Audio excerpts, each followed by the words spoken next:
할렐루야. 네. 오늘 마가복음 1장 9절에서 11절까지 말씀을 우리가 읽었는데요. 말씀의 제목은 세례를 받으신 예수님이라는 제목의 말씀이에요. 여러분, 마가복음은 다른 복음서와 마찬가지로 예수님이 복음 되심을 증거하고 그 복음 되시는 예수님을 선포하는 말씀이 바로 복음서지요.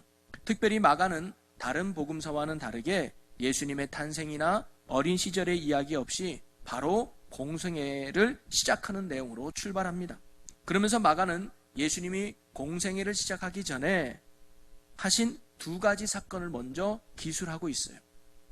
하나는 뭐냐면 세례 요한에게 세례를 받으신 사건이 나오고, 그 이어서 성령에 이끌려 광야에서 시험 받으셨다는 사건이, 이 두 사건이 공생애를 시작하기 전에 마가가 기록하고 있습니다.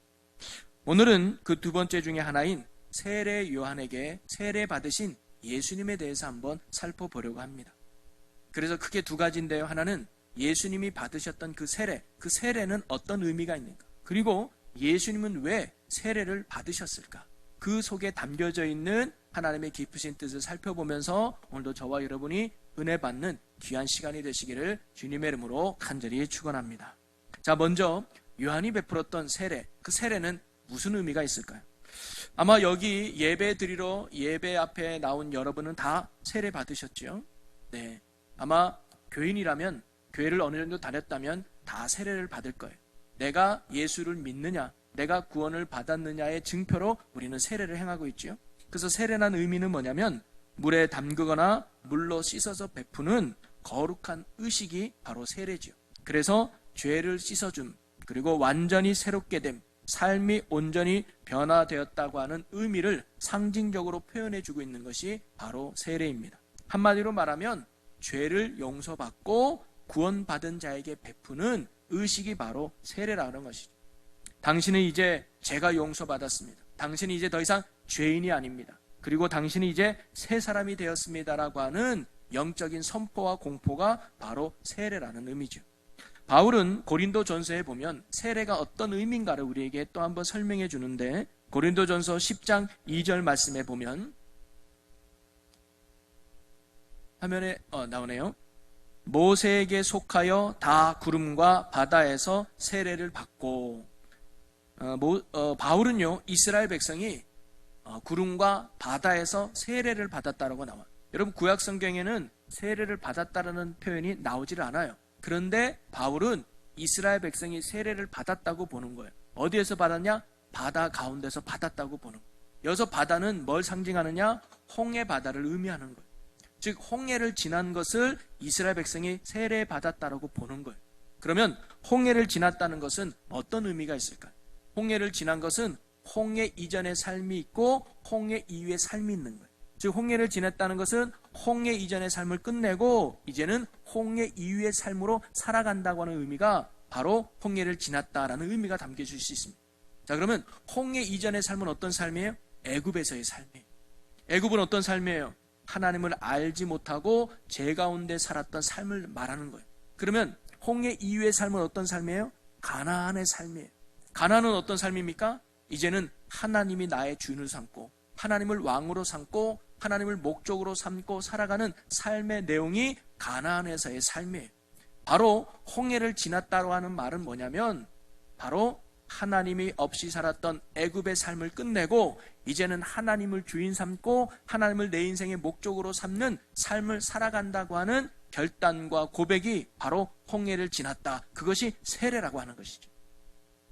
즉 세례는 바로 그런 것입니다. 하나님 없이 살던 죄된 나는 이제 죽고 이제는 하나님을 왕으로 삼고 하나님을 내 인생의 주인을 삼고 하나님만을 따르는 거룩한 자녀로서의 새로운 삶을 시작하는, 알리는 것이, 그런 영적 예식이 바로 세례라고 하는 것이죠. 그리고 우리는 세례는 다른 말로 침례라는 말도 쓰기도 합니다. 이 침례라는 말은 침이 담글 침이거든요. 즉 사람을 물속에다가 완전히 담궈서 베푸는 세례 예식을 우리는 침례라고 말해요. 세례 요한이 당시에 베풀었던 세례의 방식은 침례였습니다. 그래서 요단강에 가서 죄를 회개하는 사람들을 한 사람 한 사람 나와서 그 요단강에다가 물을 확 담그는 거예요. 머리 끝까지 담굽니다. 그리고는 다시 이렇게 세우는 거예요. 그건 어떤 의미가 있냐면 물을 완전히 담근다는 것은 뭐냐면 내가 죽었다는 의미예요. 예수 그리스도의 보혈로 이제 완전히 깨끗하게 씻음 받았고 죄인된 나는 죽었다는 의미예요. 그리고 뭐예요? 다시 일어난다는 것은요, 이제 내가 새 사람이 되었다는 의미가 바로 이 세례 예식에 담겨져 있는 것이죠. 죄의 종에서 하나님의 자녀로 거듭났다라고 하는 선포 예식이 바로 세례라고 할 수 있습니다. 자, 그러면 우리는 왜 침례를 행하지 않고 세례를 행하는 것일까요? 이 세례라는 의미가 뭐냐면 세는 씻을 세예요. 깨끗할 세. 바로 이 세례의 의미가 우리를 깨끗하게 하는 영적인 예식이라는 것이죠. 사실 침례가 중요하냐 세례가 중요하냐, 중요한 건 방식이 아닙니다. 여러분, 초대교회 때는 물론 물가에 가서 침례를 베푸는 경우도 있었어요. 빌립이 에디오피아 내시가 복음을 받아들였을 때 가는 수레를 멈추고 물가에 내려가서 침례를 베풉니다. 그러나 바울은 복음을 전하는 곳곳마다 복음을 받아들이는 그 가정에서, 그곳에서 바로바로 물을 가져다가 세례를 베푸는 걸 알 수 있어요. 그래서 머리 위에다, 정수리에다가 물을 뿌리죠. 이 말은 뭐예요? 머리끝에서 발끝까지 다 깨끗이 씻음 받았다고 하는 의미예요. 물에 잠기는 거와 동일한 것이죠. 그래서 세례는 침례를 받았느냐 아니면 세례를 받았느냐 방식이 중요한 것이 아니라 진짜 중요한 건 바로 세례를 받는 자의 믿음, 그게 중요하다는 거예요. 여러분, 우리가 세례를 받았기 때문에 구원을 받는 게 아니라 구원받았기 때문에 세례를 베푸는 거예요. 하나님 없이 살던 죄의 삶을 이제는 청산하고 하나님을 나의 주인으로 삼고 따르기로 결심한 자에게 베푸는 것이 바로 세례 예식인 것입니다.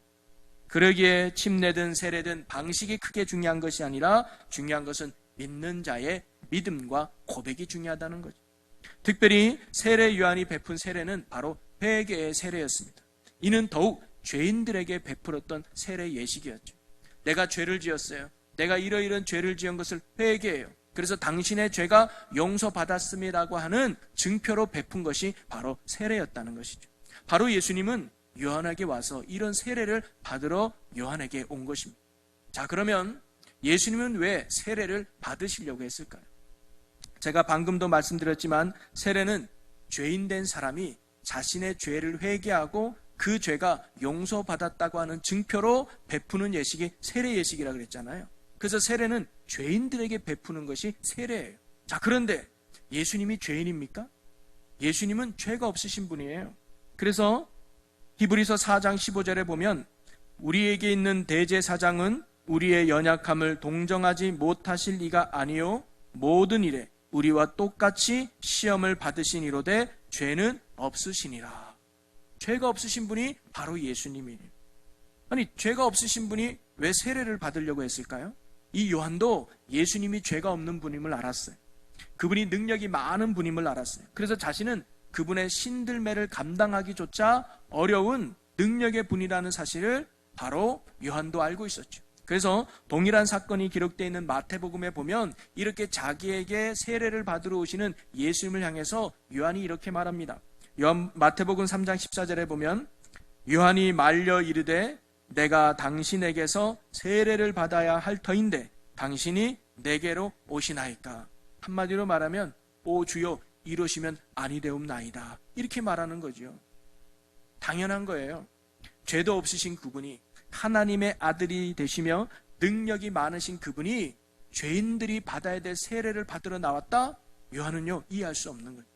또는 인간에 불과한 자신에게 무릎을 꿇고 세례를 받으러 나오신 예수님이 요한에게도 이해가 될 수 없었던 거예요. 그러니까 당연히 거부하는 게 맞지요. 오히려 내가 당신한테 세례를 받아야 되는데 어떻게 당신이 제게 세례를 받으러 나옵니까? 저는 줄 수 없습니다라고 거절했던 것이죠. 어떻게 보면 예수님은 세례를 받으실 이유도 그리고 세례를 받을 필요도 없으신 분이 예수님이라는 걸 우리는 알 수 있습니다. 자, 그런데 왜 예수님은 세례를 받으러 요한에게 나왔을까요?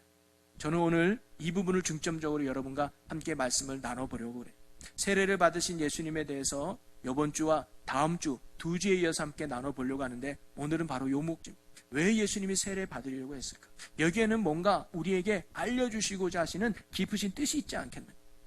그 첫째는 뭐냐면 바로 예수님이 이 땅에 오신 목적이 무엇인가를 세례를 통해서 우리에게 가르쳐 주시기 위함이었습니다. 요한이 이렇게 세례 받으러 오신 예수님을 거절하니까 예수님이 이렇게 말씀하셨어요. 마태복음 3장 15절 보면 우리 다 같이 한번 읽어보겠습니다. 예수께서 대답하여 이르시되 이제 허락하라. 우리가 이와 같이 하여 모든 의를 이루는 것이 합당하니라 하시니 이에 요한이 허락하는지라. 아멘. 예수님이 뭐라고 말하냐면 이제 허락해라. 우리가 이와 같이 하여라고, 우리가 이와 같이 하여 모든 의를 이루는 것이 합당하다라고 말하는 거예요. 예수님이 말씀하셨던 우리가 이와 같이 하여라는 말은 뭐냐면 너가 내게 세례를 베풀고 나는 너에게 세례를 받아야 된다라는 말씀이에요. 왜? 그래야 모든 일을 이루는 것이 합당하기 때문이다라고 말씀하시는 거예요. 종합해보면 예수님이 세례를 받아야 모든 일을 이룰 수 있다는 거예요. 자, 그러면 예수님이 말씀하신 모든 의라는 것은 무엇을 말할까요? 그것이 바로 모든 사람에게 베푸는 구원을 의미하는 것입니다.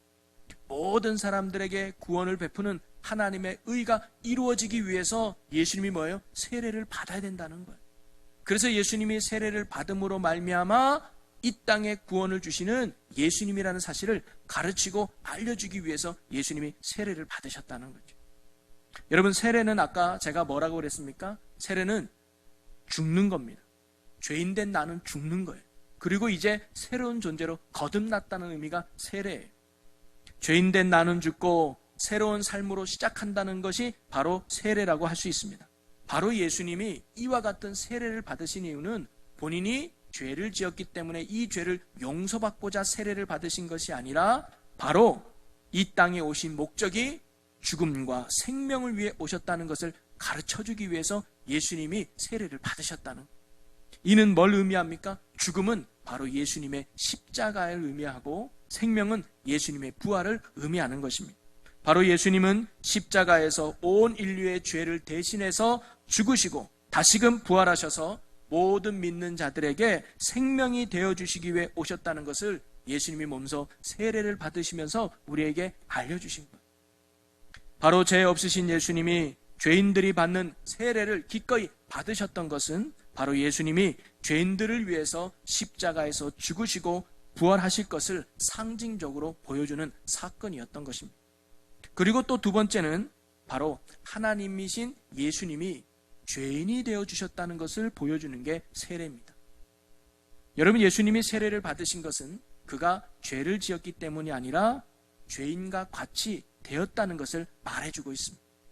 여러분, 하나님이 죄인이 되셨다.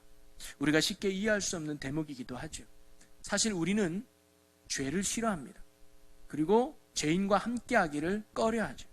그리고 죄인과 섞이기를 꺼려하는 게 우리들의 모습입니다. 할 수만 있다면 나의 죄를 섬기고 나의 의로움만을 드러내고 싶은 게 우리들 아닙니까? 그래서 사람들은 본능적으로 더러운 것을 피하고 깨끗한 것을 추구하게 되어 있죠. 관계도 마찬가지입니다. 죄인과는 어울리고 싶어 하지 않는 게 우리들이잖아요. 그래서 자녀들을 키울 때 우리 뭐라고 말합니까? 친구 잘 사귀어라. 좋은 친구 사귀어야 된다. 나쁜 친구 만나면 안 된다. 라고 하면서 우리는 사람 사귀는 것도 구별해서 사귀기를 원하죠. 또 어느 동네에 가니까 교도소가 세워지는 것을 반대하는 데모를 해요. 우리 마을에 교도소가 세워지는 것을 반대합니다. 왜? 죄인들이 혹시 오는 것이 우리 자녀들에게 나쁜 영향을 끼칠까봐 걱정하는 거죠. 이처럼 죄인을 멀리하고 죄인을 배척하고 이 세상 속에 살아가는 사람들은 다 죄인을 멀리하는 이 풍토 속에 예수님이 죄인과 같이 되셨다는 것은 참으로 놀라운 일이라고 할 수 있습니다. 여러분, 기독교와 타 종교의 큰 차이가 뭐냐면 타 종교는 항상 신은 높은 곳에 있어요. 신은 항상 거룩한 곳에 있어요. 그래서 그런 신을 만나려면 인간이 무진장 노력해야 한다는 거예요. 그래서 선행을 쌓아야 되고 고해를 해야 되고 일명 말하는 도를 닦아야 돼요. 그래서 어느 정도 경지에 이르르는 단계에 가야 신을 만날 수 있다고 말합니다. 그런데 기독교에서 말하는 복음은 정반대죠. 죄인된 인간이 거룩한 하나님을 절대로 만날 수도 가까이 갈 수도 없는 존재이기에 거룩하신 하나님이 스스로 자신을 낮추셔서 우리에게 찾아오신 것입니다. 우리 안에 오셨고 우리하고 같이 되셨던 것이죠. 이것을 우리는 성육신이라고 말하고 있습니다. 하나님이 우리 곁에 오신 것, 그리고 우리와 같이 되셨다는 것, 그리고 우리와 같은 죄인이 되셨다는 것. 바로 죄가 없으신 예수님이 세례를 받으셨다는 것은 뭘 의미하느냐? 그분이 죄인들과 동일시되었다는 것. 이는 바로 예수님이 죄인을 구하러 오신 분임을 명확하게 보여주는 것이죠. 바로 인간의 죄 문제를 해결해 주시기 위해 오신 분이 바로 예수님이라는 사실을 우리 주님은 세례를 통해서 우리에게 알려주고 있는 것입니다. 그리고 그 죄 문제를 해결해 주기 위해서 예수님이 기꺼이 십자가에서 우리의 죄 문제를 해결해 주신 것이죠. 그래서 요한은 예수님을 향해서 이렇게 말합니다. 요한복음 1장 29절을 우리 같이 읽어보겠습니다. 이튿날 요한이 예수께서 자기에게 나아오심을 보고 이르되 보라, 세상 죄를 지고 가는 하나님의 어린 양이로다. 세상의 모든 죄를 짊어지고 가는 하나님의 어린 양이 바로 예수님이라. 여러분, 구약시대에는요, 자신의 죄를 용서받기 위해서는 자신의 죄를 대신해서 죽을 희생 제물이 필요했습니다. 그래서 그 희생 제물을 가지고 성전에 가서 먼저 그 짐승의 머리에다 손을 얹고 내 죄를 고백하는, 하나님, 내가 이러이러한 죄를 졌습니다. 하나님, 내가 이런 죄를 졌습니다. 이 모든 죄를 이 짐승에게 뭐냐면 전가시키는. 그래서 깨끗했던 이 짐승이 뭐예요? 이 사람의 죄를 뒤집어 쓰는. 그리고 그 짐승을 죽입니다. 그리고는 그 피를 제단에 뿌려요. 그러면 하나님이 그 피를 보고 그 사람의 죄를 용서해 주셨다는. 바로 예수님은 자신은 죄가 없지만 온 인류의 죄를 대신 짊어지는 희생양으로 예수님이 이 땅에 오신 것입니다. 죄 없으신 분이 죄인과 같이 되신 것이죠. 그래서 그 죄로 인해서 예수님은 십자가에서 죽으셔야만 했고 그 피 흘림으로 말미암아 오늘 저와 여러분이 죄 용서받게 된 줄로 믿습니다. 그리고 예수님이 바로 이런 죄인과 같이 되셨다고 하는 것은 바로 우리를 향한 주님의 그 사랑이 얼마나 크고 깊은지를 보여주는 일이죠. 여러분, 사랑이 무엇이라고 생각하십니까? 만약에 사랑이 뭡니까? 라고 물어본다면 여러분 뭐라고 정의할 수 있을까요? 저는 사랑은 수용하는 것, 받아주는 것이 사랑이라고 생각합니다. 나랑 생각이 달라도, 또 나랑 성격이 달라도, 또 나랑 맞지 않는 게 많아도 그를 있는 모습 그대로 수용해주는 것, 그리고 그를 품어주는 것, 그를 용서해주는 것, 그것이 바로 사랑이라는 것. 바로 예수님이 하늘의 높은 보좌를 버리고 죄인으로 이 땅에 오셨다. 그것은 뭘 의미합니까? 죄인된 우리를 배척하고 죄인된 우리를 멀리하고 죄인된 우리를 외면하는 것이 아니라 죄인된 우리를 받아주시고 죄인된 우리를 수용해 주신 겁니다. 그러한 사랑을 말해주는 것이 바로 죄인으로 세례받으시는 예수님의 모습이라는 것. 우리는 십자가를 예수님의 사랑으로 말하고 있죠. 그래서 십자가는 두 가지의 나무로 이루어져 있습니다. 가로로 나무가 있고 세로 나무가 있죠. 이 가로는 바로 예수님의 넓은 사랑을 말해주고 있습니다. 그 예수님의 넓은 사랑은 뭐냐? 예수님이 품지 못할 죄인은 없다. 이 세상에 어떤 죄인이라 할지라도 예수님은 뭐예요? 다 수용하고 다 품어주는. 우리는 그렇지 않죠. 우리는 나의 조건이 많거나 내 기준에 맞은 사람만 품어줍니다. 그리고 내 기준에 맞지 않으면 우리는 배척해버려요. 근데 예수님은 그렇지 않아요. 모든 죄인들을 다 품어주는 넓은 사랑이 바로 예수님. 그리고 세로 막대기는 뭘 의미합니까? 예수님의 깊은 사랑을 말해요.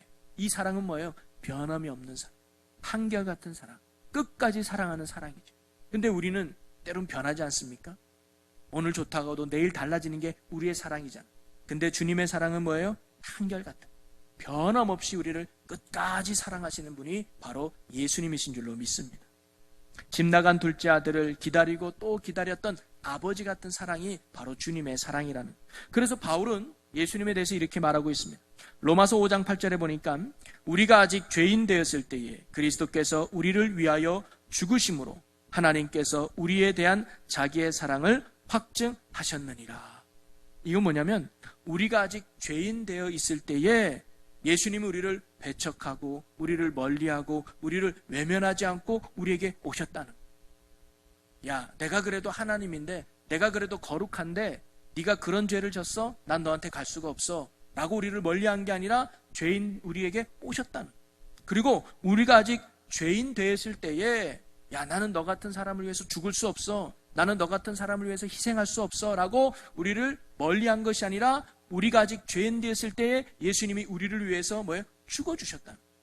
그것이 바로 우리를 사랑하고 있다는 확실한 증거라고 바울이 선포해주고 있는 것이죠.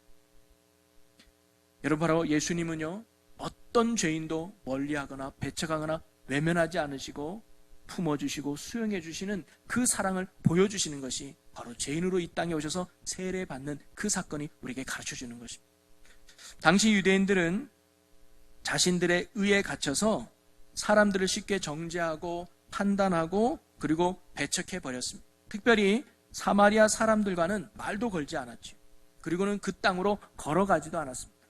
그들에게 있어서 사마리아 사람들은 죄인 중에 죄인이라고 생각했던, 그래서 그들은요, 모든 이방인이나 죄인들은 지옥의 땔감 정도로 생각했습니다. 우리만 구원받는다, 우리는 너희랑 달라, 우리는 너희랑 수준이 달라 하면서 그들을 배척하고 외면하고 멀리했던 게 유대인들이었습니다. 그러면서 예수님은 그들을 향해서 한 비유를 하나 말씀하셨죠. 누가복음 15장에 나오는 둘째 아들에 대한 비유. 둘째 아들이 아버지의 재산을 가지고 도시로 나가서 허랑방탕하게 살다가 쫄딱 망해서 다시 아버지 앞으로 돌아오고, 그때 돌아온 이 아들을 보고 아버지는 너무 기뻐서 큰 잔치까지 벌이게 됩니다. 그런데 이 장면을 보고 못마땅하게 여긴 사람이 있습니다. 그게 바로 이 아버지의 첫째 아들이죠. 이 첫째 아들은요, 아버지의 재산을 탕진하고 허랑방탕하게 살다가 돌아온 동생을 용서할 수 없었고 못마땅하게 생각했습니다.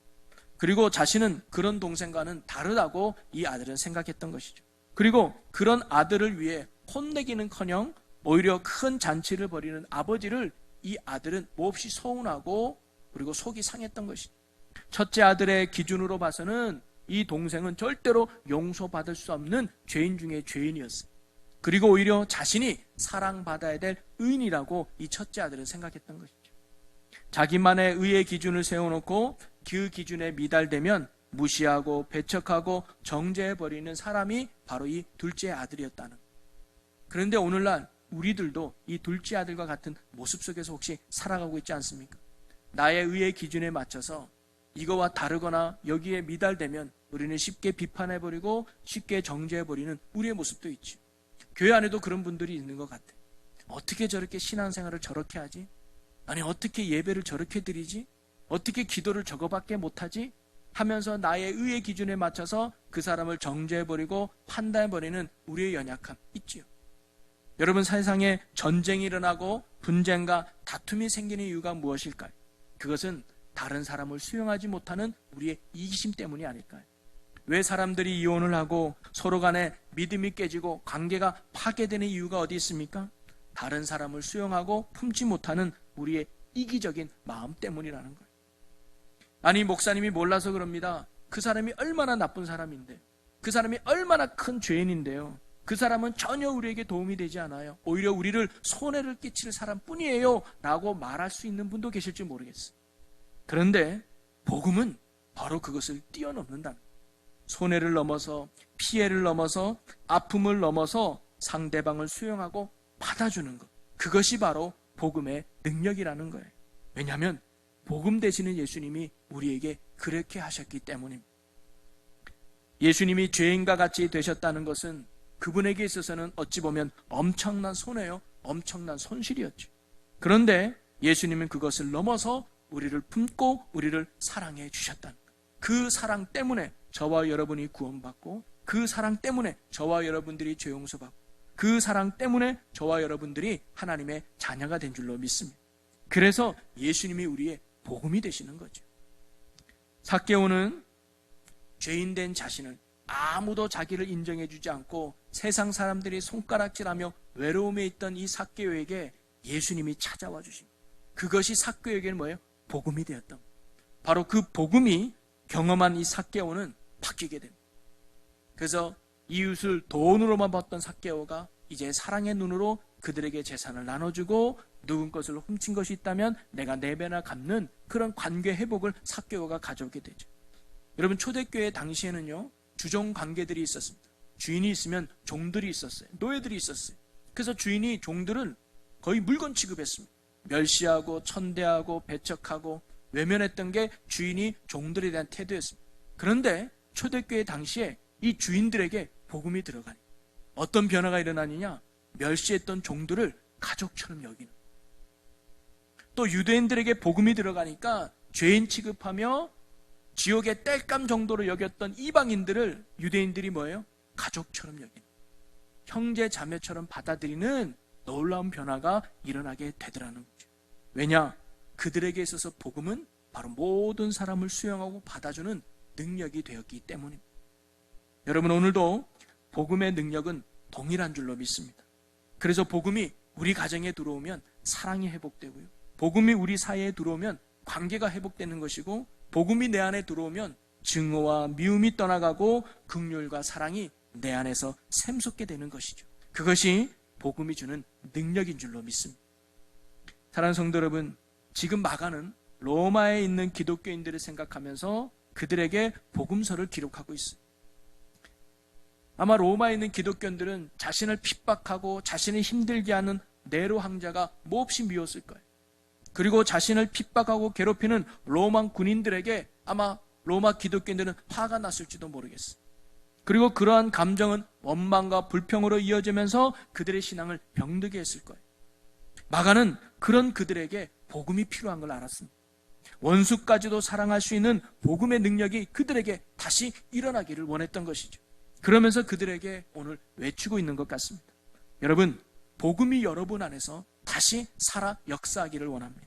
죄가 없으신 예수님이 죄인과 같이 되셔서 죄인을 품어주셨듯이 복음이 다시 여러분 안에 역사하셔서 원수까지도 사랑하고 그들을 품어주는 복음의 능력이 여러분 안에서 일어나기를 원합니다.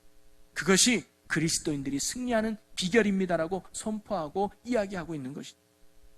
사랑하는 성도 여러분, 오늘 우리에게도 이런 복음이 필요한 줄로 믿습니다.